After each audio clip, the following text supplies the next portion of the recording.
Assalamualaikum warahmatullahi wabarakatuh. Hai, apa khabar semua pelajar? Diharapkan anda semua berada dalam keadaan yang sihat sejahtera sepanjang musim PKP ini.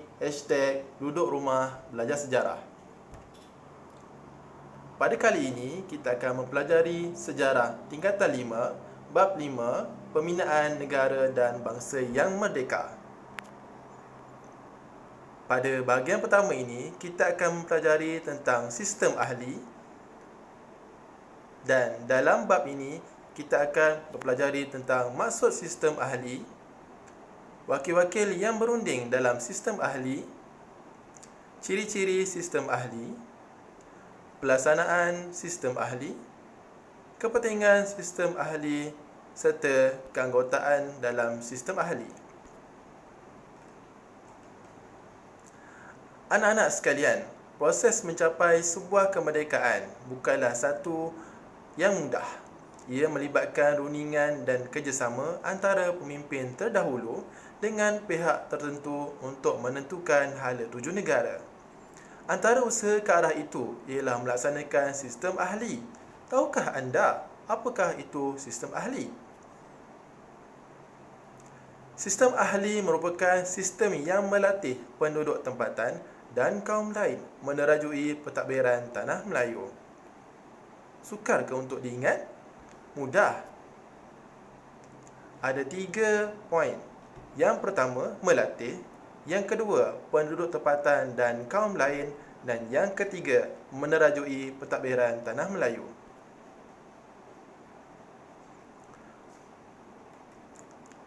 Dalam sistem ini, satu kabinet bayangan dibentuk sebagai langkah diberikan latihan dan pendidikan berkaitan dengan pentadbiran sebuah negara. Hal ini sesuai dengan Piagam Atlantik 1945 yang dikeluarkan oleh Persatuan Bangsa-Bangsa Bersatu yang tidak menggalakkan penjajahan baru, sebaliknya memberikan latihan berkerajaan sendiri kepada penduduk tempatan. Selain itu, sistem ini juga mengurangkan ancaman dan tekanan daripada Parti Komunis Malaya yang sentiasa mencari peluang untuk menakluk pentadbiran di tanah Melayu. Sistem ini merupakan cetusan Dato' Onn Jaafar dalam perbincangannya dengan Sir Henry Gurney. Sir Henry Gurney mencadangkan agar sistem pentadbiran di tanah Melayu mengikut model negara Kenya dan juga Rhodesia Utara. Kemudian, idea ini dibincangkan dan dipersetujui dalam mesyuarat Majlis Raja-Raja Melayu pada Februari 1950. Setelah itu, pada Julai 1950 di King's House, kini dikenali sebagai Karkosa Srinegara, satu rundingan diadakan antara British dengan tokoh tanah air sebagai wakil penduduk tanah Melayu. Pengerusi dalam rundingan ini ialah Sir Henry Gurney sebagai Pesuruhjaya Tinggi British, juga sebagai wakil British. Tokoh tanah air yang terlibat ialah Dato' Onn Jaafar sebagai Yang di-Pertua UMNO, Datuk Hamzah Abdullah sebagai Menteri Besar Selangor, Datuk Ni Ahmed Kamil sebagai Wakil UMNO, juga sebagai Menteri Besar Kelantan, Datuk EEC Turai Singgem sebagai Wakil Kaum India, Encik Yong Shuk Lin sebagai Wakil Kaum Cina, dan Dr. Lee Tiang Keng juga sebagai Wakil Kaum Cina. Baiklah, kita beralih kepada ciri-ciri sistem ahli. Sistem ahli ini dilaksanakan pada Januari 1951 hingga Jun 1955. Antara ciri-cirinya ialah: satu, sistem kabinet bayangan dianggotai oleh pegawai tadbir dan tokoh masyarakat. Anggota sistem ahli ini dipanggil sebagai ahli. Contohnya, ahli hal ehwal dalam negeri. Ahli dilantik oleh Pesuruhjaya Tinggi British dan dipersetujui Majlis Raja-Raja Melayu. Ahli terdiri daripada 9 anggota, 5 orang tanah Melayu dan 4 orang pegawai Inggeris. 5 orang penduduk tanah Melayu terdiri daripada 3 orang Melayu, seorang Cina dan seorang India. Ahli-ahli ini terletak di bawah Pesuruhjaya Tinggi British. Kita beralih kepada proses pelaksanaan dan kepentingan sistem ahli.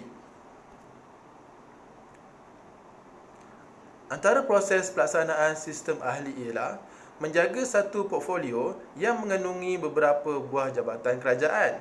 Pada hari ini, portfolio dikenali sebagai kementerian. Ahli juga menguruskan pentadbiran tersebut mengikut dasar-dasar sedia ada.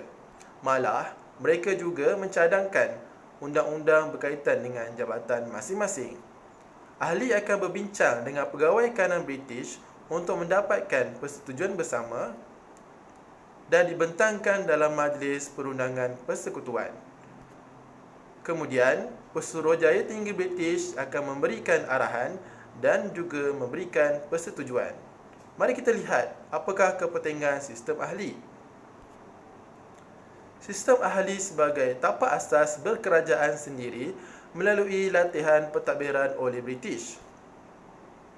Sistem ahli juga sebagai memulakan persekutuan kaum di Persekutuan Tanah Melayu kerana ahli-ahlinya terdiri daripada pemimpin setiap pelbagai kaum. Perkara ini merupakan asas menentukan kemerdekaan di Tanah Melayu. Dan kepentingan yang terakhir memberikan pendedahan yang baik untuk urus tadbir kerajaan dan merasai sendiri pengalaman dalam bidang pentadbiran. Mari kita lihat keanggotaan sistem ahli peringkat awal. Sistem ahli dianggotai oleh Dato' Onn Jaafar sebagai ahli dalam negeri, O.A. Spencer sebagai ahli ekonomi, Tunku Yaakob Ibni Sultan Abdul Hamid sebagai ahli pertanian dan perhutanan, Dr. Lee Tiang Keng sebagai ahli kesihatan, Dato' E.E.C. Turai Singgem sebagai ahli pelajaran, J.D. Hodgkinson sebagai ahli perindustrian dan hubungan sosial, J.D. Mead sebagai ahli perumahan dan kerja raya, dan yang terakhir, Datuk Mahmud Mat sebagai ahli tanah, pelombongan dan perhubungan. Baiklah, kita telah selesai untuk bahagian yang pertama ini tentang sistem ahli. Berikut disediakan latihan sebagai pengukuhan.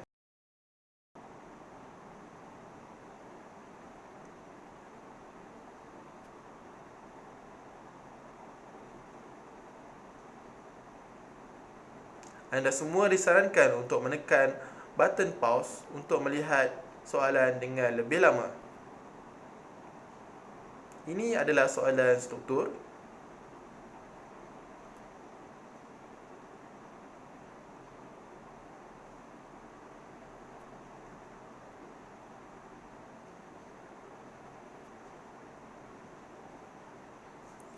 Baiklah, sekian saja untuk kali ini. Bahagian yang pertama, diharapkan semua pelajar dapat memberikan fokus yang terbaik sepanjang musim pembelajaran dalam waktu PKP ini. Sekian, terima kasih.